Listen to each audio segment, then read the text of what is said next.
My name is Natalie Castellano. For most of my life, people saw me as the disappointment, the daughter who never measured up to her powerful father or her perfect brother.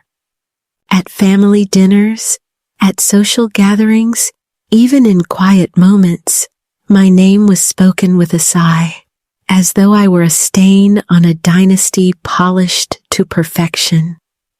But on the night of my father's grand 60th birthday celebration, under golden chandeliers, surrounded by 200 of the city's most powerful people, everything changed.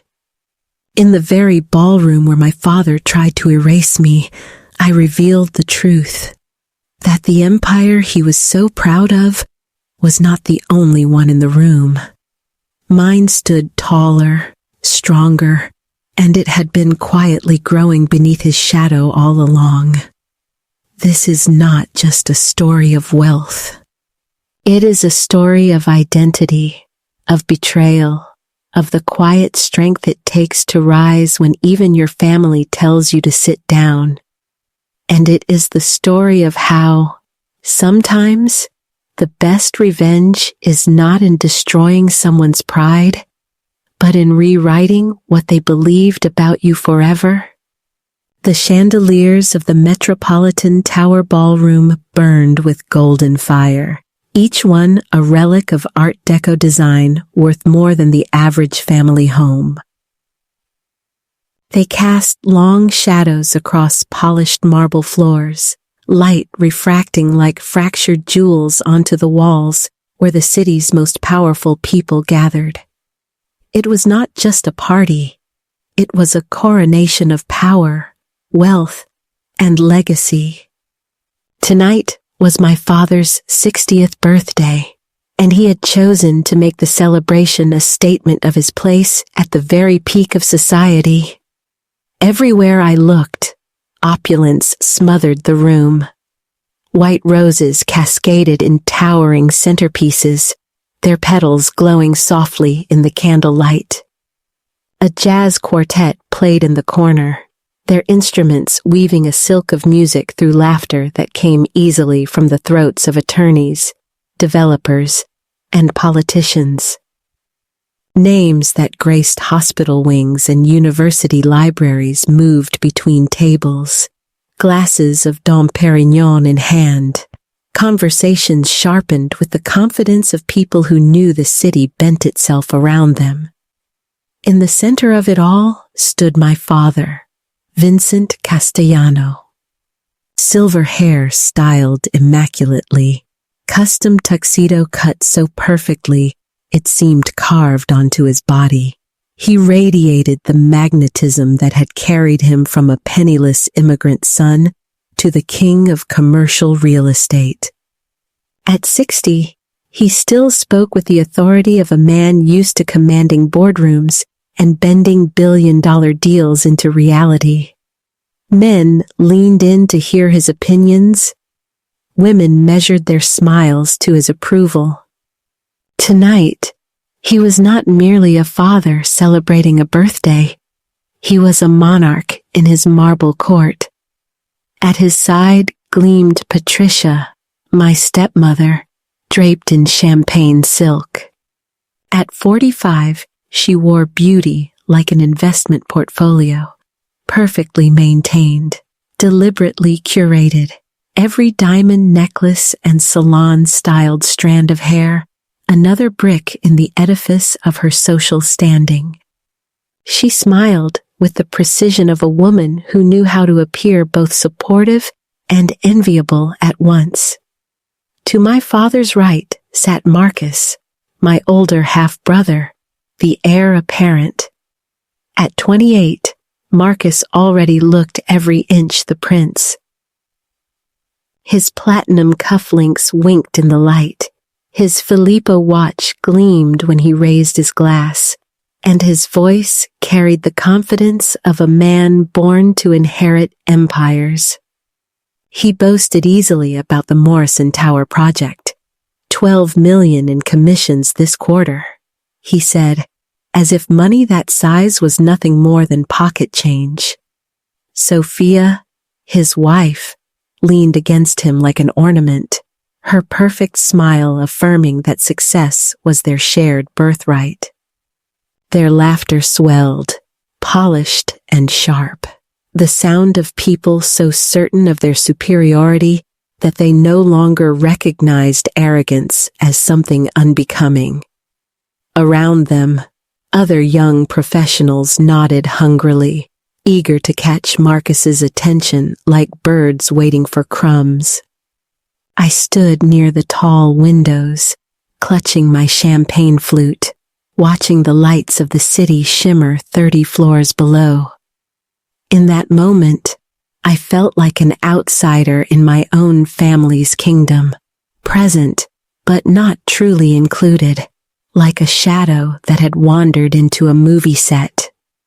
Then my father lifted his voice above the music, calling for attention.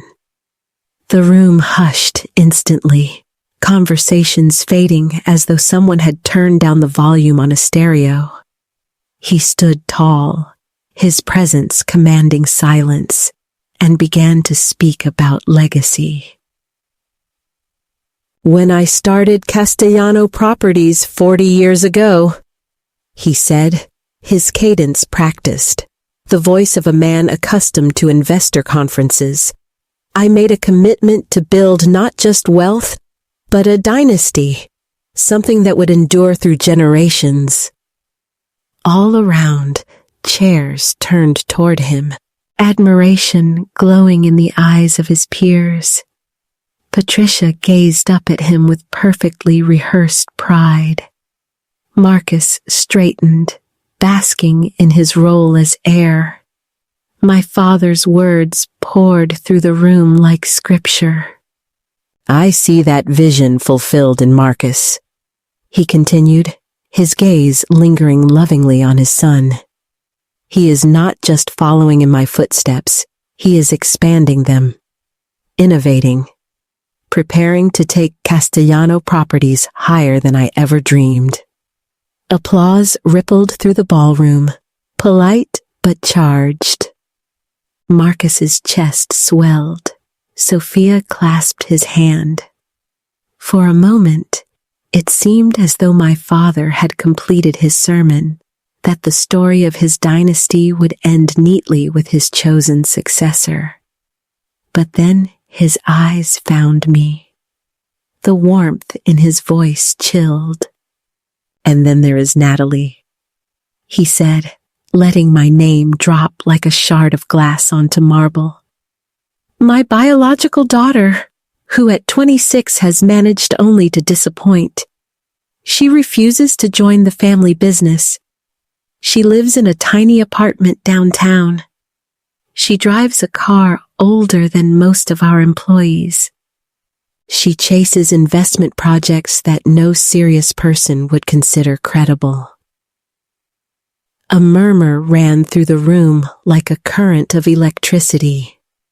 200 pairs of eyes shifted toward me. Some flickered with curiosity, others with sympathy thinly veiled. A few seemed almost grateful. Grateful that their own family embarrassments weren't being aired under a chandelier. Patricia's face remained the mask of composure, but I saw the quick glint of satisfaction in her eyes, as though she'd been waiting for this exact humiliation. Marcus nodded solemnly, playing his role as the successful son whose very presence highlighted my supposed failures. My father pressed on. "I have offered her every opportunity, positions at the company, introductions to professionals, even funding for ventures with real potential. But she insists on wasting her time on fantasies. She is, in every way that matters, a disappointment."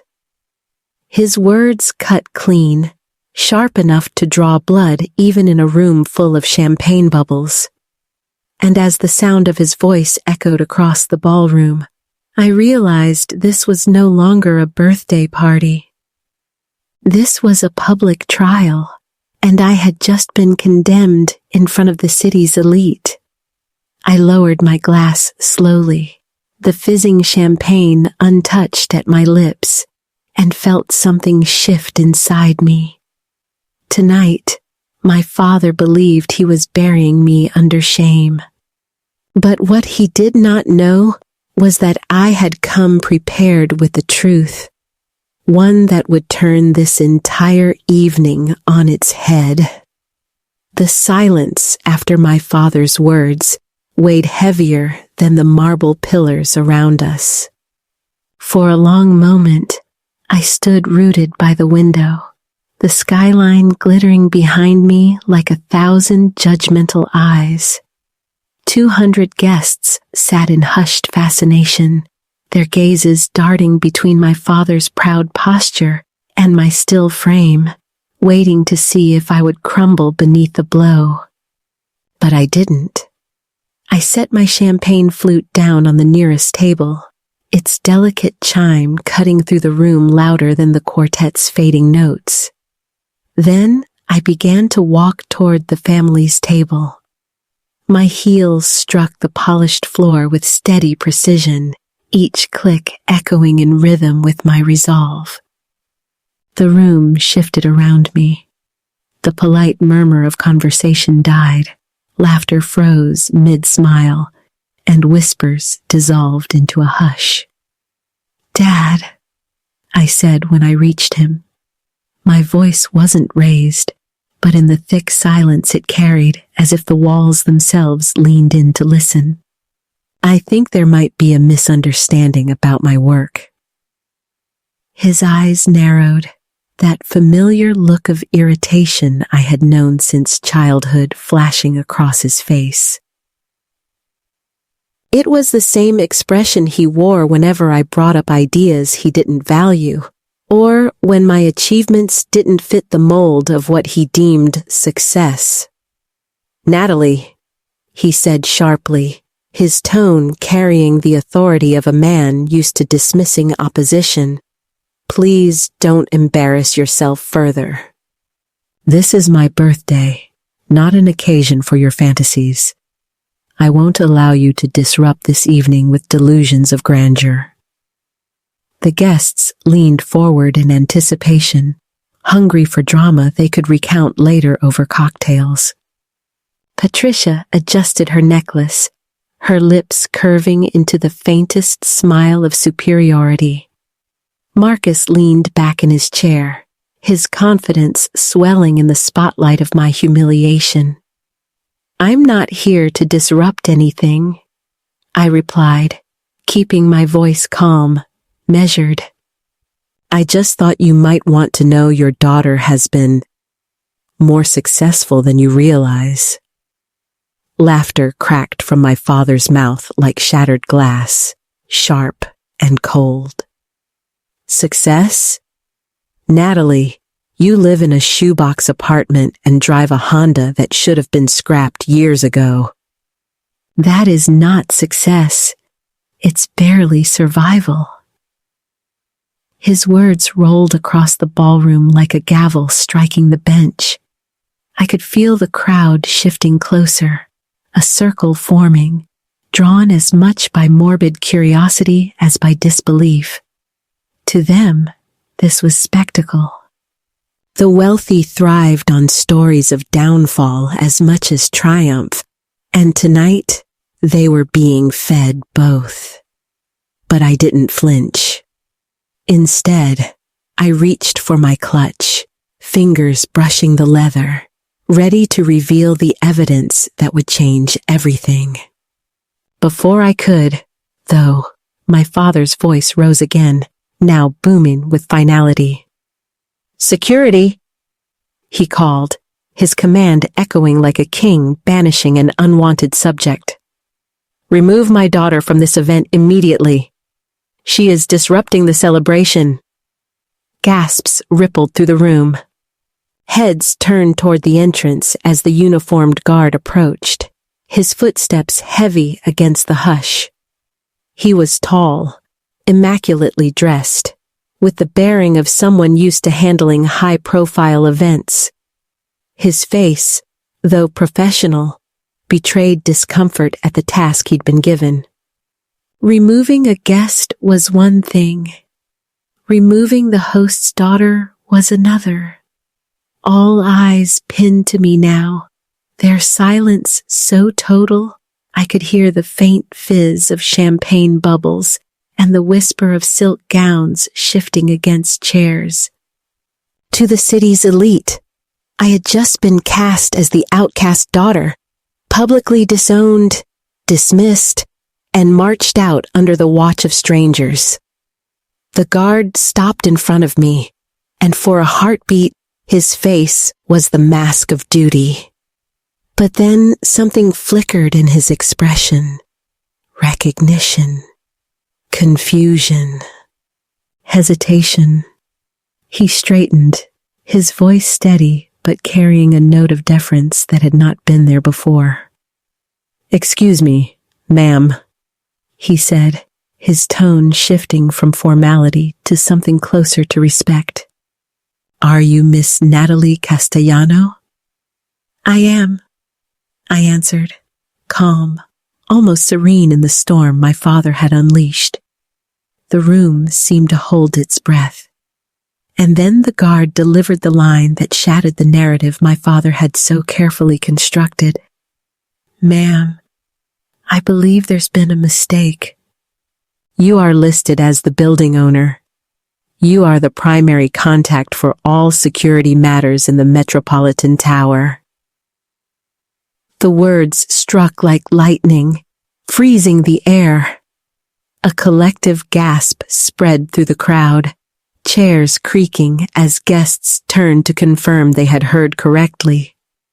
My father's face shifted, confidence evaporating into confusion, confusion collapsing into horror.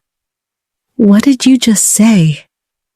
he whispered, his voice stripped of power, a shadow of the booming authority that had filled the room moments before. The guard's eyes darted nervously toward the crowd, realizing the magnitude of the revelation. "Sir, Miss Castellano owns the Metropolitan Tower. She purchased the building through her company, Meridian Holdings." The silence was absolute. I could hear the faint hum of the building's ventilation, the soft rustle of silk, the weight of disbelief pressing on every person in the ballroom. My father, who moments ago had commanded my removal, now sat frozen under the revelation that he and his empire were standing in my house.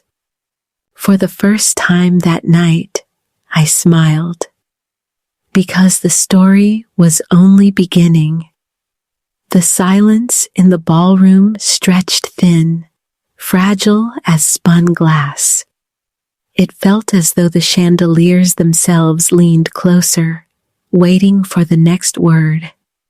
My father's jaw tightened, his lips parting in disbelief, but no sound came. Patricia's face paled beneath her carefully applied makeup, and Marcus's confident smirk slipped into something closer to dread. I reached into my clutch, drawing out my phone with deliberate calm. The screen glowed, illuminating my hands as I opened the property management app. Numbers, assets, revenue streams, all of it laid bare with a swipe of my finger.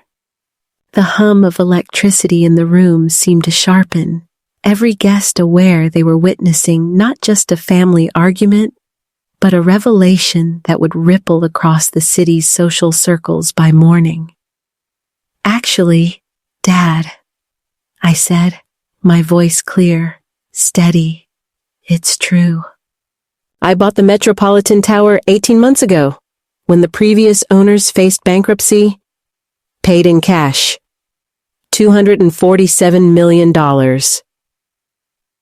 The figure hung in the air like thunder. Someone gasped audibly. Others shifted in their chairs, their whispers too soft to mask the disbelief. I let the number breathe, let it settle into the minds of the city's most powerful people. People who had measured my worth by the car I drove, the apartment I lived in, the apparent smallness of my ambition. I turned the screen so my father could see. And this, I continued, isn't the only one. My portfolio currently includes 12 commercial buildings across the city. 3 of them, in fact, are managed by Castellano Properties for other investors, of course. Except those investors are me. Marcus leaned forward, his eyes locked on the phone. His earlier arrogance had dissolved into the hollow stare of someone realizing the ground beneath him was crumbling. That portfolio, that's worth over 400 million. He muttered, more to himself than to anyone else. 437, I corrected softly. And that's just the real estate holdings. My total investments span broader than that. The weight of my words pressed into the room, heavy and undeniable. Patricia's hand trembled slightly as she reached for her glass, her fingers slick against the crystal stem. Her world, her spa, her influence, her status, all of it was tethered to properties I owned. She sipped mechanically, trying to conceal the quake in her composure. My father finally found his voice, though it rasped with disbelief. How? You're 26 years old. I started when I was 18, I said, raising my gaze to meet his. With the trust fund Grandma Castellano left me. 2 million. I used it to buy a distressed property downtown. I reinvested every profit, leveraged every asset to climb higher. While you dismissed me as a dreamer, I was building quietly, piece by piece, until the numbers spoke louder than I ever could. The security guard shifted uneasily, clearly aware he had become part of a story much larger than a routine job. He cleared his throat. Ma'am, would you like me to escort anyone from the building? Or is everything resolved? The question lingered, almost absurd in its formality, given the enormity of what had just transpired. I looked around the room, at the guests who had come to celebrate my father's empire, now confronted with the reality of mine. I saw curiosity flicker into respect, awe tempered by envy, and the glint of opportunity in their eyes. No, I said finally, turning back to the guard with a smile. We're fine, but I would like you to ask the building manager to join us. There are some policies I'd like to review with my family. A ripple of murmurs passed through the room. Phones emerged discreetly from pockets and clutches. Texts flew across glowing screens. By morning, half the city would know what had unfolded under the chandeliers of the Metropolitan Tower. My father sat heavily in his chair, his shoulders slumped under the weight of the truth. For the first time in my life, I saw something I never imagined I'd see in his eyes. Fear, yes, but also the first glimmer of recognition. He could no longer dismiss me as a disappointment. He could no longer deny that the empire he worshipped now stood in my name. Patricia's smile had withered. Marcus stared at the phone like it was a death sentence. And all around us, the city's elite watched, rapt, as the golden child's pedestal crumbled and the forgotten daughter's empire rose in its place. The balance had shifted. The narrative was no longer his. It was mine. The room did not return to normal. It transformed. Where moments earlier, I had been the object of whispers and pity, now I was the center of gravity. Guests who had built their reputations on wealth and foresight studied me as though I had stepped out of a myth. Phones slipped discreetly under tables, messages sent in hurried thumbs, no doubt to colleagues and rivals who would wake tomorrow to the news that the Castellano daughter had become one of the city's most powerful investors. The building manager arrived quickly, a woman in her 50s named Sandra, her presence commanding but deferential. She addressed me, not my father, with the tone of someone who knew exactly where authority resided. "Miss Castellano, you asked to see me?" "Yes," I said, turning my gaze deliberately toward my family. "I'd like you to explain to my father, stepmother, and brother the policies regarding events held in this building.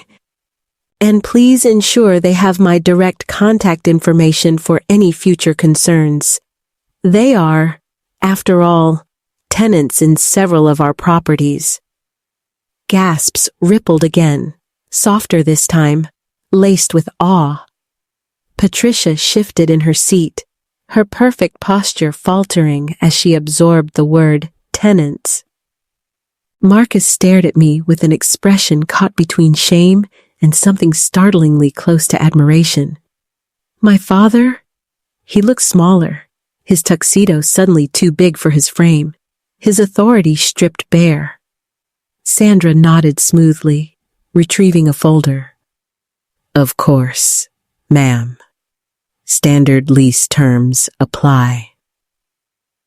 Events of this scale must be cleared through ownership, which in this case is you. The dagger of truth landed clean. My father had attempted to expel me from a ballroom I not only controlled, but owned outright. He pressed his fingers against his temple, massaging disbelief like it might dissolve under pressure. As Sandra spoke, something else began happening. Guests approached. Mrs. Wellington from the City Planning Commission extended her hand warmly. "Miss Castellano, I had no idea you were behind the downtown revitalization projects. Your work has transformed entire neighborhoods. Extraordinary." Right behind her, Dr. Morrison from the Medical Center Board added, "Your medical plaza has been revolutionary for our practice. We'd love to discuss expanding our lease." Hands, business cards, and words of respect came in waves. For years, I had been invisible in this circle, the daughter overlooked, dismissed, spoken about as though absent. Now, in the span of minutes, the very people who had pitied me were vying for my attention, eager to connect, eager to be seen. My father watched it all unfold. His empire had made him the guest of honor, but my empire had turned me into the host. For the first time, his smile faltered, not from arrogance, but from humility. Later, when the ballroom noise swelled again with renewed energy, he pulled me aside. His voice was quiet, stripped of its former authority. "Natalie, I owe you more than an apology. I've been wrong. Blinded. I thought I was teaching you what it meant to succeed, but you've built something I couldn't even imagine." I looked at him, the man who had raised me with expectations heavy as chains. "Dad, every time I tried to tell you, you cut me off. When I bought my first building, you called it a waste. When I expanded, you said I was over my head. So I stopped explaining. I decided to let my results speak." Tears brimmed faintly in his eyes, though he held them back with pride. Maybe it's time I start listening. Marcus joined us then, his face uncharacteristically serious. Natalie, I was wrong too. What you've done, this empire, it's what I've been trying to learn. Would you let me work with you? I held his gaze, letting the moment stretch. Marcus, my junior analysts start at entry level. No exceptions. Not even for family. For the first time, my brother smiled without arrogance. Then entry level it is. I have a lot to learn. The night wound toward its close. Guests lingered, eager to leave their mark on history, to say they had been there when a dynasty shifted. But the moment that sealed it came when my father raised his glass one final time. Ladies and gentlemen, he announced, his voice carrying not power, but sincerity. Earlier tonight, I said my daughter disappointed me. I was wrong. While I've been building a business, she's been building an empire. To Natalie Castellano, property mogul, investor, and the daughter who taught her father that sometimes the student becomes the teacher. Applause thundered across the ballroom, genuine and warm. I rose to meet it, not for vengeance, not for pride, but because at last I was seen. Not as the disappointment, but as the equal, perhaps even the heir to a different kind of legacy. By the time the chandeliers dimmed and the last of the guests filtered out into the midnight city, the entire energy of the ballroom had shifted. What had begun as my father's celebration ended as my unveiling, a story that would circulate through the boardrooms and country clubs of the city by morning. And I knew, even as I shook the last hand and pocketed the final business card, that my life and my family's would never be the same. The next morning, the phone rang before I had even finished my first cup of coffee. 3 of the city's largest development firms wanted meetings. Not polite inquiries, but urgent requests. They had heard enough from last night to understand that working with me wasn't just a possibility. It was the smartest move they could make. My father, humbled but determined to show support, sat across from me at the kitchen table, his notebook open as he helped me schedule. The irony was not lost on either of us. The man who had once dismissed my ambitions now organized my calendar. Yet, beyond the practical opportunities, it was the change in my family's tone that resonated most deeply. Patricia was subdued. Her usual air of superiority quieted into something resembling caution. She still avoided my gaze, but the sharp glint of disdain in her eyes was gone, replaced by something that looked uncomfortably like respect.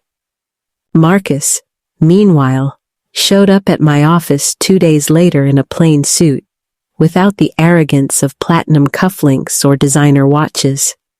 He asked questions, took notes, and admitted freely what he didn't understand. For the first time in our lives, we were not adversaries, but colleagues. Unequal ones, perhaps, but moving toward common ground. As for my father, his transformation was quieter, but more profound. He no longer thundered commands or offered condescending lectures. Instead, he asked questions, tentatively at first, then with growing sincerity. One evening, as we reviewed a proposal together, he set his pen down and said softly, "You remind me of your grandmother. She had that same fire, that same patience for building stone by stone." I wish I had seen it sooner. I realized then that the empire I had built was not just about buildings and portfolios. It was about reclaiming the voice I had been denied. It was about turning years of silence into a roar that could no longer be ignored. And it was about reshaping relationships that had been warped by pride into something closer to love. The city would remember the night for its drama, the daughter ordered out by her father, only to reveal herself as the owner of the very building. But for me, the meaning was simpler. Sometimes the greatest revenge isn't humiliation. It isn't even success measured in millions. It's the moment when those who doubted you are forced to see you not as less, not as equal, but as essential. And yet, standing on the balcony of my apartment weeks later, watching the skyline flicker with lights in towers I owned, I found myself thinking less about revenge and more about reconciliation. Love and respect, I realized, could transform even the most fractured bonds.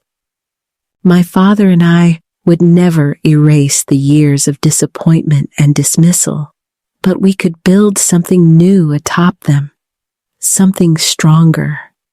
Sometimes you don't win by proving people wrong. You win by showing them another way to see, another way to love. And if it takes owning the building they stand in to get their attention, so be it. Thank you for staying with me until the very end of this story. If tales of family, power, and unexpected redemption resonate with you, I invite you to subscribe to this channel so you won't miss the next story that may touch your heart or challenge the way you see the world. Until then, take care of yourself and your loved ones. I wish you good health, peace, and the strength to rise in your own story, no matter who once doubted you. Mota. Beneath the glittering chandeliers of the Metropolitan Tower, the city's most powerful gathered to honor Vincent Castellano's 60th birthday. The marble floors reflected not only wealth but the weight of legacy, as attorneys, developers, and politicians circled him like satellites around a sun. At his side stood Patricia, a vision of cultivated beauty, and Marcus, the heir groomed for greatness. Their laughter rang sharp, fueled by champagne and arrogance. And in the shadows by the window stood Natalie, his only biological daughter, draped in a simple black cocktail dress, quietly invisible. When Vincent's speech turned from legacy to family, admiration shifted to discomfort. He praised Marcus as the future of Castellano Properties, then allowed his voice to cut like a blade as he named Natalie a disappointment. 200 guests turned to witness her humiliation, and when she dared to speak, he silenced her with a command that thundered through the ballroom. Security, remove her. But what followed shattered every illusion. The guard, prepared to escort her out, stopped short. His tone shifted to reverence. "Ma'am, you are the building owner." Gasps rippled like shockwaves. Natalie calmly revealed her portfolio, 12 properties, 400 million in assets, a quiet empire born from the inheritance her grandmother left her. In a single breath, the outcast daughter became the landlord of her family's world. The night spun on its axis. Influential figures pressed forward to shake her hand, their respect instant and undeniable. Marcus's arrogance melted into humility. Patricia's polished composure cracked. And Vincent, once the towering patriarch, sat diminished, forced to confront the truth that his daughter had surpassed him. By evening's end, he raised a glass not to Marcus, but to Natalie. "While I built a business," he confessed, "she built an empire." Applause thundered, not just for wealth, but for a story of reversal, dignity, and love reborn.